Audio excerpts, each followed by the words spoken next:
Bastante revuelo se armó con las declaraciones de Gabriel Torres, el analista soberano de Moody's, que justamente tiene a su cargo la deuda argentina, cuando dijo que no alcanzan las reservas para llegar a fin de 2015. Vamos a sacarnos las dudas, qué es lo que dijo y qué es lo que puede pasar en los próximos, 12 o 15 meses, qué es lo que le queda a Cristina Kirchner de gestión, porque está acá en los estudios de Infobae TV, lo hemos invitado y ha aceptado amablemente visitarnos como el año pasado, casi a esta altura. Gabriel Torres, bienvenido. Muchas gracias. Estuvo prácticamente la misma fecha, ¿no? Sí, el año pasado. Sí, tenemos una conferencia a esta época del año todos los años. Bueno, ya en aquel momento discutíamos por qué Argentina tenía una nota tan baja.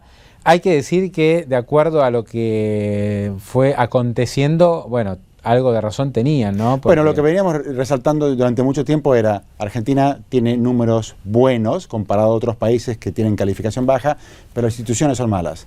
¿En qué se reflejó eso en este año? En todo el problema con Griesa legal, donde Argentina no acepta el fallo final y el default, ¿no? Que se dio en julio. Bueno, así que sí. Claro, y esto ha generado la imposibilidad del país de acceder a financiamiento fresco, ¿no? Sí. Algo que se había trabajado mucho en el primer semestre, para tratar de, en la segunda parte del año, sea ahora, tratar de buscar financiamiento en los mercados. Bueno, el plan fracasó, ¿no? El fallo de Griesa, la decisión de la Corte Americana, la imposibilidad de arreglar con los holdouts, y Argentina se quedó fuera del financiamiento. Sí, ha sido una cosa extraña, porque al comienzo del año el gobierno daba señales de que tenía mucho interés, ¿no? Con el tema de YPF, con el tema del Club de París y demás, de tal vez volver a los mercados internacionales o acceder a otras fuentes de financiamiento.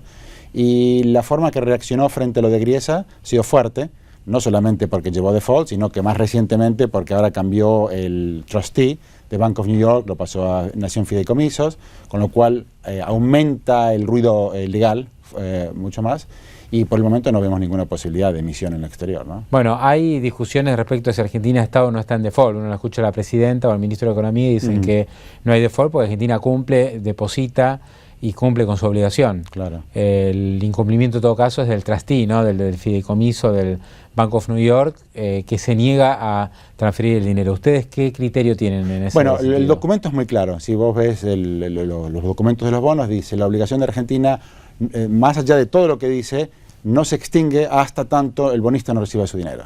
¿Por qué el bonista no recibe el dinero? Porque Argentina entró en un juicio y decidió luego de que entró en el juicio y por lo tanto luego que aceptó la jurisdicción de este juez, no le gustaba el resultado y decidió no acatar. Tiene el derecho, ¿no? Como cualquiera, de no hacerlo, pero como consecuencia de eso no pudo pagar. Entonces es una decisión política que tomó la Argentina que lleva al default. El momento que los bonistas no reciben su dinero, para nosotros es un default. Y como creo que aclaré el año pasado cuando estaba acá... ¿Es un default selectivo o es un default... Nosotros no tenemos default selectivo, claro, es un default, ¿no? Pero lo que no es un default no es default técnico. Es default. ¿Y qué es un default técnico? Porque default técnico es cuando, por ejemplo, una empresa tiene un bono, emite un bono, donde dice que va a tener una cierta cláusula. Por ejemplo, dice que su deuda no va a ser más que cierto porcentaje de sus ingresos, por decir algo así. Es algo que le da una garantía al inversor de que no va a permitir que la deuda crezca demasiado. Y después resulta que, por algún motivo, no cumple con esa cláusula, pero sigue pagando. Es decir, yo bonista recibo el dinero de esta empresa hipotética, pero hay una cláusula que no cumple. Entonces está bajo default técnico. El dinero lo sigo recibiendo y hay que arreglar con la empresa, bueno, cómo resolvemos esta cláusula para que no haya más problemas.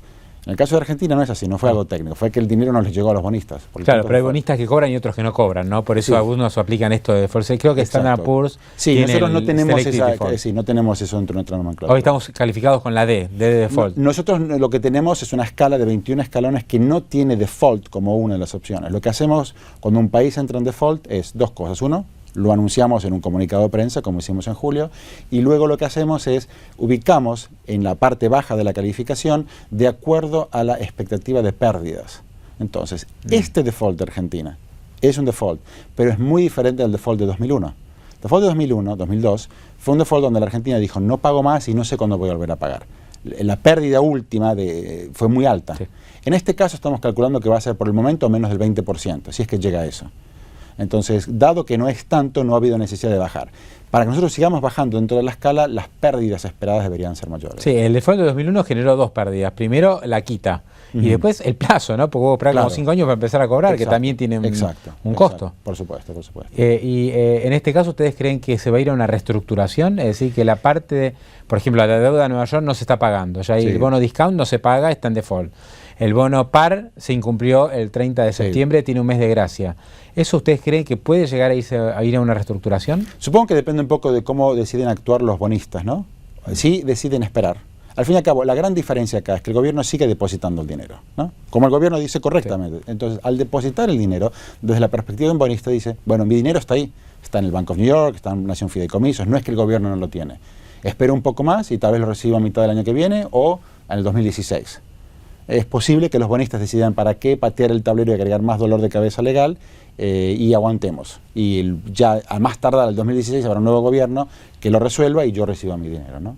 Ese es un poco. Pero si no hace eso y crea una nueva ola de holdouts, un nuevo ola de holdouts, ya ahí entonces la complicación. O sea, el famoso tema de la aceleración, ¿no? Claro, que, exacto. Si hay bonistas que optan por acelerar, ahí sí podría complicarse. Ahí se vuelve más complicado. Se vuelve más complicado porque luego para resolverlo se vuelve mucho más complicado. Porque entonces vas a tener que lidiar con esos holdouts y los nuevos holdouts, o los viejos holdouts, perdón, del anterior. Bueno, ¿y qué pasa con las reservas, ¿no? Que es el gran tema. Estamos todos preocupados, evidentemente, es una preocupación general. El nivel de reservas que tiene el Banco Central, las obligaciones que hay desde acá hasta fin de diciembre del año que viene, contando que no hay posibilidad de conseguir dólares frescos, por lo menos en el mercado financiero. Claro, lo que nosotros vemos diciendo es que si bien en el pasado era cierto que los números en general eran buenos, dejó de ser eso cierto últimamente por el tema de las reservas, porque Argentina lo único que tiene para pagar su deuda en dólares son las reservas, no tiene otras fuentes. El año que viene calculamos unos 14.000 millones de dólares que tiene que pagar Argentina en dólares, ¿no? En deuda. En principio esos son 2-3 puntos del PBI, no es nada. No debería tener ningún problema.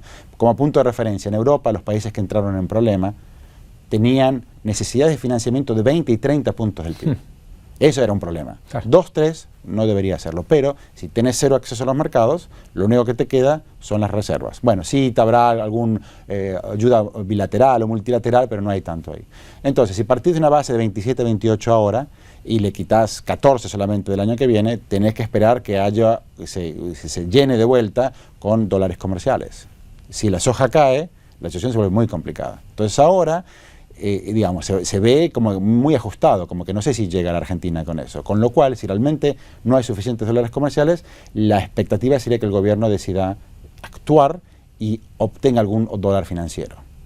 Llegue a un acuerdo con los holdouts, busque otra fuente, etcétera, ¿no? Yo creo que la cuenta todavía es más compleja, ¿no? Porque hay 28.000 millones de reservas, pero yo creo que esos 28 hay que restarle 5, que es la deuda flotante que quedó con los importadores. También está eso, por supuesto, hay otros. Pero bueno, también el gobierno dice, también hay deuda de exportadores, los exportadores también deberían liquidar y no liquidan. Sí, también es cierto, no lo tomamos el 28 como un número duro de que, es cierto, no necesariamente hay 28 que se pueden disponer. Pero también está el tema que a medida que baja, si Argentina, creo que fue el año pasado más o menos a esta altura que empezó a caer las reservas y llegaron a caer a una tasa de 100 millones al día. Diarios, ¿no? Si vuelve una cosa así, ¿cómo lo para? ¿No? Esa es un poco la preocupación. A comienzos de este año lo paró en parte con una devaluación, aumentaron las tasas y luego esa política que parecía ser un poco más racional se desdibujó.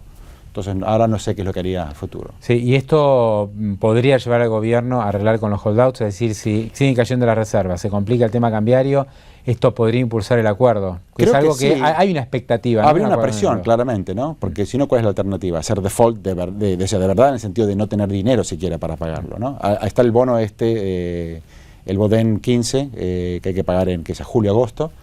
O sea, que digamos, hay un pago importante que hacer. Si empieza a quedarse el país sin reservas, digamos, va a tener que tomar una decisión, ¿no? Sí, el gobierno está tratando de buscar algunas vías alternativas. El swap chino ya está comentado y ya empezó a gotear, es decir, algunos dólares de China ya está, porque, por ejemplo, los últimos 2 días se vendieron 140 millones por dólar ahorro, que es la alternativa que tienen los pequeños ahorristas de comprar dólares al tipo de cambio oficial más un 20%. Se fueron 140 millones, sin embargo las reservas no cayeron. La especulación es que el swap chino empezó a gotear y con eso tratan de compensar y que no se note una caída de cortísimo plazo. Pero después hay otras vías, por ejemplo, la licitación del 4G, ¿no? Esta licitación con las telefónicas para conseguir, son 2.000 millones de dólares en octubre. Habrá que ver, ¿no? Si de esta manera son un poco manotazos ahogados, pero es como que estiran los plazos. Creo que es un poco el escenario base nuestro de que el gobierno, si logra llegar a diciembre del 2015 con lo que tiene hoy, más estas otras cosas, ese sería el escenario preferido, pareciera ser hoy. decir, el escenario preferido ya no parece ser arreglar con los holdouts y tener más holgura, sino tratemos de llegar con lo que está y luego, digamos, que se arregle el que sigue. O sea que hoy la alternativa de un acuerdo con los holdouts en enero ustedes no la ven tan factible. No es tan factible. O sea, tratar de llegar con lo que tienen, es decir, que, por ejemplo, perdiendo si no, más reserva y tratando de conseguir de algún lado. Es difícil entender el tema de nación fideicomisos. ¿Por qué cambiar el trustee si lo que querés es resolver en febrero o marzo? Porque para eso esperás, ¿no? Esperás unos meses y ya está. Entonces pareciera haber una indicación de parte del gobierno de que no, que ahora van a tratar de mantener con lo que se tiene. Sí, el cambio de agente pagador en realidad complica la negociación para arreglar con los holdouts. Esa es la realidad. Entonces uno dice, bueno, ¿existirá tal deseo del gobierno por llegar a enero? Sí, esa es tal vez un poco la idea. Y si estas otras fuentes son suficientes para llegar a fin de diciembre del 15, perfecto. Lo que sí ahora vemos que la situación del gobierno que herede esto va a estar más complicada, ¿no? Dependiendo de qué, porque un gobierno que hereda, no sé, 15.000 millones de reservas, pagos para el 2016, una economía que está en estancamiento este año y posiblemente el año que viene, o sea, 2 años de recesión ya sería muy fuerte, posiblemente con un alza en el desempleo, en el interín. O sea, la suma de todos esos factores harían para una transición más difícil, ¿no? Claro, pero existe una idea de que el nuevo gobierno va a generar tal confianza y tal cambio de expectativa que van a llover los dólares. ¿Será tan así? Yo creo que hay demanda por la deuda argentina si Argentina saliera a emitir. En ese sentido es algo positivo. Y Argentina está, en términos de deuda en dólares con el sector privado, desendeudada, ¿no? No tiene mucha deuda de ese lado. Podría en principio llegar a eso, pero hay que hacer varios cambios y arreglar lo legal no va a ser de un día al otro, ¿no? El tema de los holdouts, etcétera, no va a ser algo fácil. ¿Cómo vio el cambio? Justo lo sorprendió aquí en Buenos Aires, sí, o volando a Buenos Aires, el cambio de presidencia del Banco Central. ¿Es algo también que se lee negativamente en el exterior? O sea, que tal vez algunos creo que lo han visto un poco negativo. De nuestra perspectiva, lo que medimos es el resultado final. Claro. Si uno considera que el objetivo de un banco central debería ser inflación baja, está claro que eso no lo ha logrado, ¿no? Ni vemos cambio al respecto. No vemos un interés ni antes ni ahora de racionalizar la política monetaria. Entonces la inflación va a mantenerse, ¿no? Obviamente muy elevada a nivel regional. Y el otro tema, que es el de las reservas, bueno, lo hemos hablado, también está bajo presión, así que no veo mucho cambio desde esa perspectiva. ¿Y qué ven que puede pasar con el dólar? Porque acá la gran expectativa es, bueno, van a tener que devaluar, no van a tener otra. La presidenta lo desmintió esto en su discurso del día, bueno, yo no sé si fue lunes o martes, pero esta semana. También lo había desmentido el año pasado, después terminaron devaluando. Y muchos dicen, no van a devaluar hasta diciembre porque se vienen meses muy complicados, incluso en lo social, pero sí después de fin de año. ¿Usted cree lo mismo? No tenemos una fecha para eso. Sí, no hay duda que van a devaluar. Simplemente, si estaba a 8 y algo a comienzo de año, o estaba a 8 a comienzo de año y 8 y algo ahora, y la inflación es del 30-40%, obvio que tienen que devaluar. De hecho, cuanto más esperen, más va a ser el shock. Tal vez sería mucho más fácil si hubiera una devaluación paulatina que acompañara la inflación. Para nosotros es meramente parte de las políticas económicas erráticas, ¿no? Más que ninguna otra cosa. De algún modo, una devaluación le da un respiro desde nuestra perspectiva y no necesariamente aumenta el costo del dólar, de la deuda en dólares, dado que le siguen obteniendo del Banco Central y no afecta la capacidad de compra. Es decir, una devaluación no afecta la capacidad de compra de dólares del gobierno porque la sigue obteniendo de la misma fuente, ¿no? Por el momento. Pero sí, no le va a quedar otra que tarde o temprano ajustar la tasa de cambio. Ahora, se habla mucho de que la Argentina siga a Venezuela en sus políticas, y eso es verdad en casi todo, menos en el caso de la deuda, donde nosotros entramos en default y Venezuela por ahora no. No. Pero muchos dicen que Venezuela también va rumbo a un default. ¿Cómo lo ve? Bueno, tenemos una calificación muy baja. De hecho, la misma calificación que Argentina en Venezuela. Venezuela tiene hoy Venezuela sin default tiene la misma nota que Argentina. Sí, tiene la misma calificación. Es cierto que Venezuela tiene una mejor historia de pago. No entró en defaults como Argentina, por ejemplo, en el 2001-2002. Y hasta ahora ha pagado. Pero se están quedando en una situación mucho más complicada porque su economía está en una situación mucho peor. Yo doy a veces como ejemplo de la diferencia entre los dos el sector externo de ambos. El gran productor de dólares de la Argentina es el sector agrícola, ¿no? Y el sector agrícola pasó de producir unas 30 millones de toneladas más o menos hace 10 años a unas 100 ahora aproximadamente, depende de la cosecha. Se triplicó, es un cambio grande eso. En Venezuela el equivalente sería la producción petrolera, y la producción petrolera en el mismo periodo cayó, o a lo sumo se mantuvo igual. Es decir, lo único que lo salvó a Venezuela fue que el precio del petróleo pegó un salto enorme, que ahora se está dando vuelta. Entonces, la situación económica de Venezuela creo que es más difícil, porque el sector privado está destrozado en Venezuela, ¿no? Hay productos básicos. En Argentina no ha llegado a eso. La diferencia es que Venezuela tiene su petrolera, tiene PDVSA, y los dólares que genera PDVSA son directamente para el gobierno venezolano, ¿no? Sí. Acá el gobierno trata de quedarse con los dólares de la soja, pero la decisión de venta es del productor. Exactamente.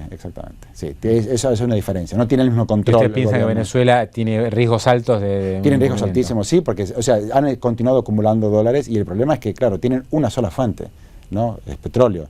Y la producción petrolera nunca se recuperó de la huelga del 2002. O sea, llegó que en un momento creo que eran 3 millones de barriles por día y ahora son 2 y algo. Encima, la forma que se financian es le piden prestado a China, luego a China le tienen que dar barriles que ya están prepagos, porque es así, digamos, los han pedido prestado a cuenta, con lo cual, por más que producen más, si es que llegan a producir más, ya se vendió eso, ¿no? Entonces, la situación es un poco más complicada. Sí, hay un dato adicional que yo no lo tenía tan claro, ¿no? Que la mayor parte de las reservas de Venezuela están en oro. Y el oro también ha caído en los últimos meses. Sí, lo que hacen ellos tienen como un mínimo de reservas que creo que son 30.000 millones de dólares. Pero lo definen como las reservas todas, más oro. En la medida que el precio del oro subió, no había necesidad de mantenerlo en dólares. Entonces tomaban los dólares y los pasaban, que entraban por el Banco Central, y los pasaban a estos diferentes fondos como el Fonden, etcétera, para gasto social. El resultado final es que las reservas que aparecían en el Banco Central terminaron en casi 100% en oro. Claro. Pero los bancos centrales son muy reacios a vender su oro. Entonces, va a venderlo cuando realmente lo necesite, claro. Es lo que no es tan claro, ¿no? Para terminar, Torres, ¿cómo está viendo el contexto internacional que ha favorecido mucho a los países emergentes, especialmente América Latina, con bajísimas tasas de interés y precios altos de commodities? Hoy tenemos precios más bajos de materias primas, pero las tasas siguen bajas. Sí, creo que ese es el gran tema. Hay un cambio. Si uno mira los últimos 10 años, como un ejemplo, han sido únicos para los mercados emergentes, productores de productos primarios. Los próximos 10 años no parecen que van a ser tan buenos. Va a ser una gran prueba para toda Latinoamérica, pero sobre todo para Sudamérica, ¿no? Donde están los países exportadores de productos primarios. Hay países, Chile, Colombia, Perú, que han hecho las tareas y tienen reservas o acceso a los mercados y creo que van a estar en mejores condiciones. Pero imaginemos a Argentina si la soja pasa a ser $200, ¿no? Mucho más difícil, por supuesto. Gabriel Torres, un gusto y bienvenido a Buenos Aires. Gracias a ustedes.